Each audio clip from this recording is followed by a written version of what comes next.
Welcome, ladies and gentlemen, to another BTNeanderthal video. Today we're going to be covering the tier lists. First is we have a brand new ladder tier list, ladder start tier list that is, here on Maxroll. So if you want to go check that out, I highly recommend. We have things like, the classic Blizzard Sorceress on there, the new build Hydra Sorc, we got Fist of Heavens on there as well, and a bunch of other things. So if you want to see what a solid build might be for you to start off with, then you can go check. And then you can also filter out by class. Say there's a specific class that you might be interested in, you could go check that out. But the main focus today is going to be the late game tier list. This is where a lot of those balance changes have really taken hold and shaped the meta. We have a legend here telling us multiple tiers up, one tier down, multiple tiers down, new build. So pretty basic stuff. So let's talk first about the Amazon. Lightning Fury is always S tier. Lightning Strike is a brand new build here, and that's A tier. It's a very strong build.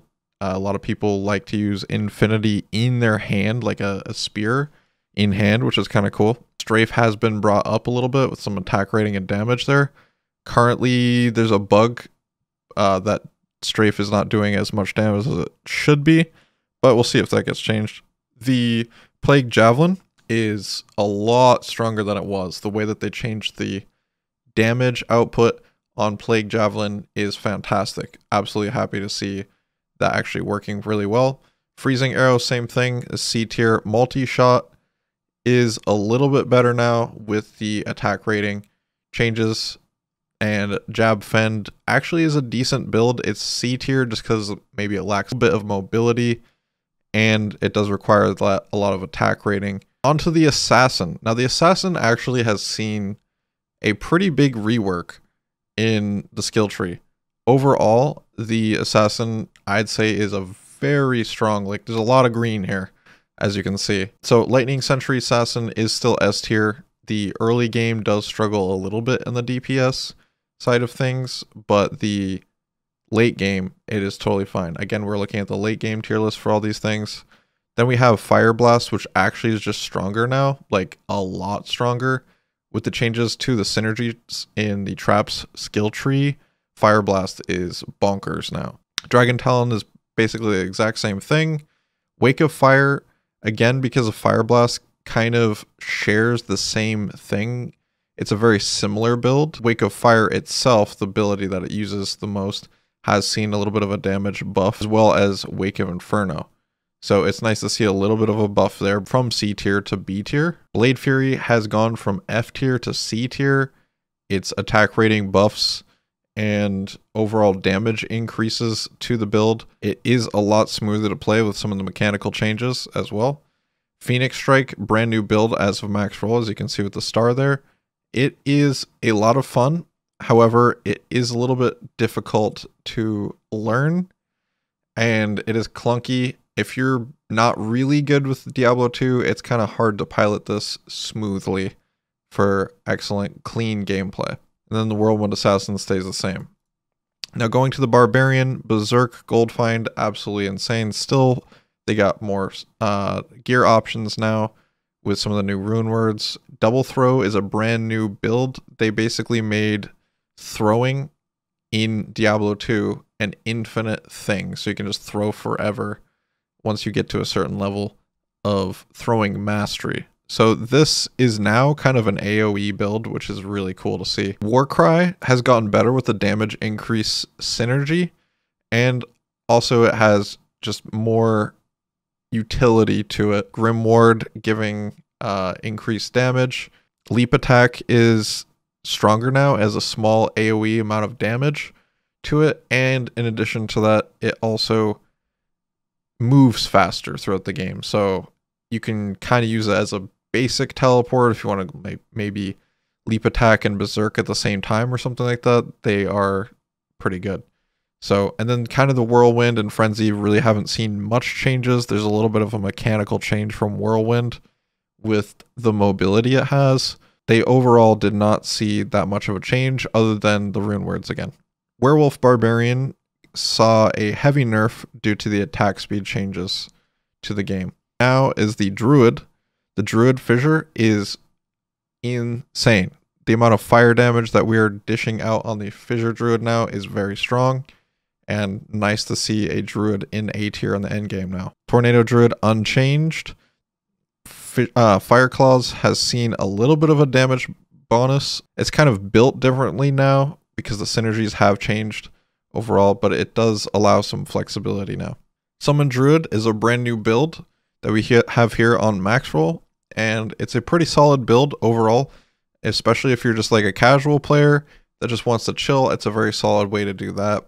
And also it's actually not that bad with like elite hunting and tele-stomping with like teleport on Enigma or something like that. Rabies is a little bit stronger than it was now with the Plague Rune Word. If you want to add an Act 5 Mercenary and give him Plague for lower res, that is not a bad option either. Moving on to the Necromancer.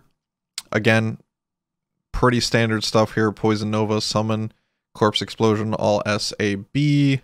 Bone Spear has seen a buff but didn't really change its tier, but it is still solid. It's still a solid build. Necromancer with its Corpse Explosion, you really can't go wrong.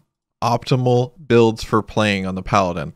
Now, Blessed Hammer is up here, of course. Smite, of course. But as you might have noticed with the double green arrow, Fist of the Heavens is in the S tier. When it was F tier before, they changed so much about this build. So if you're not aware, the Holy Bolts now deal damage to demons. In addition, they also pierce, which is absolutely insane.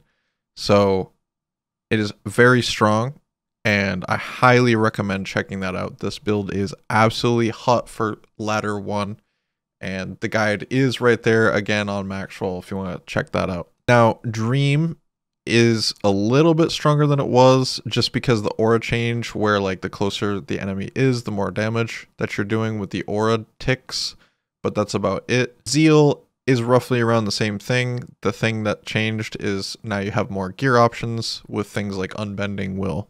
Holy Fire, a brand new build that we have, is in B tier. It is strong, but it's not quite as strong as the first PTR launch where you kind of one-ticked everything. Now in like late game cows, it'll like 1 or 2 tick cows down on like players 1. So it's cool. It's very chill gameplay. You don't really require a lot of brain power in order to play this build, but it is kind of cool, and it's nice to have a new build for the Paladin here. Not like they didn't have builds before. Kappa. Moving on to the Sorceress, we have Lightning and Blizzard staying the same. A brand new A tier build is Nova, and moving up Hydra from F tier, I believe, is now A tier. Hydra is very strong. Its damage output is bonkers. If you plug that into Planner, it is a lot of damage. And it's great to see that. And not only that, speaking about Hydra and Nova, they actually work pretty well together because actual Nova build, if you look, doesn't need to spec into Thunderstorm. So it gives you extra points to put into things like Hydra or Frozen Orb or something like that. And then just Fireball with anything else is very strong as well. Some of the highlights and changes about the Sorceress now is that skill cooldowns are no longer global. What does that mean? That means if I have a hotkey for, just example, let's say Meteor Frozen Orb, if I cast a Meteor, I don't have to wait for a cooldown to cast the Frozen Orb. They have separate cooldowns where like Meteor has its cooldown and Frozen Orb has its cooldown. So if I want to cast Frozen Orbs and Meteor, I could do that at the same time without any issues. It's just relied on faster cast rate and its individual cooldowns. That does add the ability for a higher skill cap and more DPS on the Sorceress and spell caster builds. The Werebear Sorceress did see a nerf just due to the attack speed changes.